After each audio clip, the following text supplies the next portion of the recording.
can you tell me what successes I've had? If they know you well, they will probably tell you a different thing than what you expect to hear, according to societal judgment of what success is. And if you think about it, if you are in sales and you have a sales target, let's say you need to sell 5,000 units this year of whatever you're selling, and you're selling 6,000 units this year,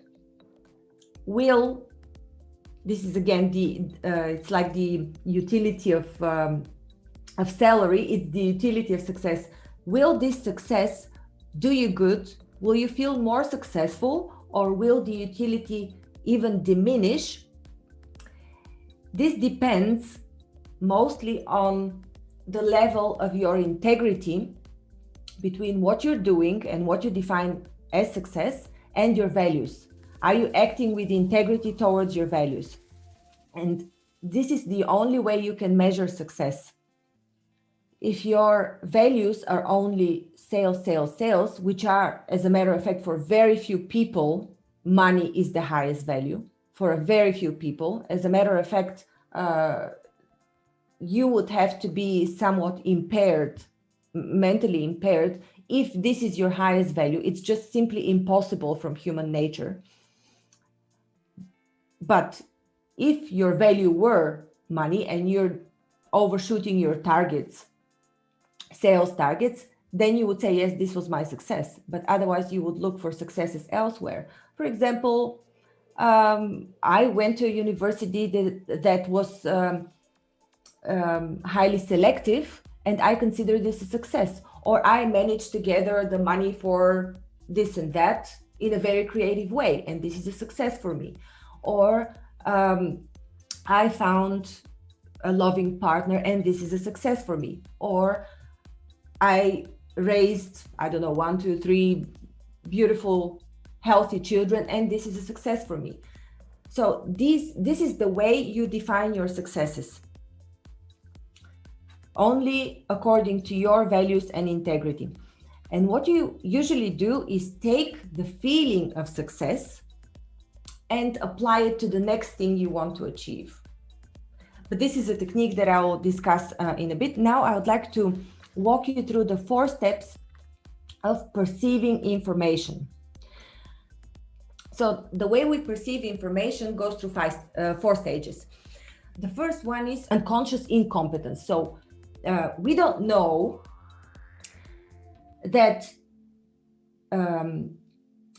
that the way we feel about success, or the way we understand success, or the drive behind what we want to achieve, in this case the why, is what will bring us success. So we're unconsciously incompetent. We don't know. We simply don't know. Or we don't know that if we were to write down our goals and infuse them with feelings, this would actually work. It's mind programming, because it has a very scientific reasoning behind, because this programming unleashes creativity. So you're going to know subconsciously how to sell more. So these are things you don't know, right? You're unconsciously incompetent. Maybe you know them, but I'm just giving an example. When it comes to success mindset, they're unconsciously unknowing. Then there's the next stage where you're consciously incompetent. You know now that you have to apply these things, but you don't know how. So you know that you don't know. Now you know. Before I told you, hey, you need to know your drive, you didn't know. But now you know, but you just don't know how. The third stage is conscious competence. So it is when you know how and when you start consciously doing it. So you know that every evening I need to remember my successes and infuse my goals with the feeling of this success, and I need to write it down. This is just one tool that you can use, one technique for building a success mindset. So this is conscious competence. Now you know. Every evening I sit down and I remember my successes. I joyfully sit in this feeling and I write down what I want to achieve while I'm in this feeling. And the final stage is when you are when you don't need to think about it anymore. It just becomes natural, and it's called unconscious competence.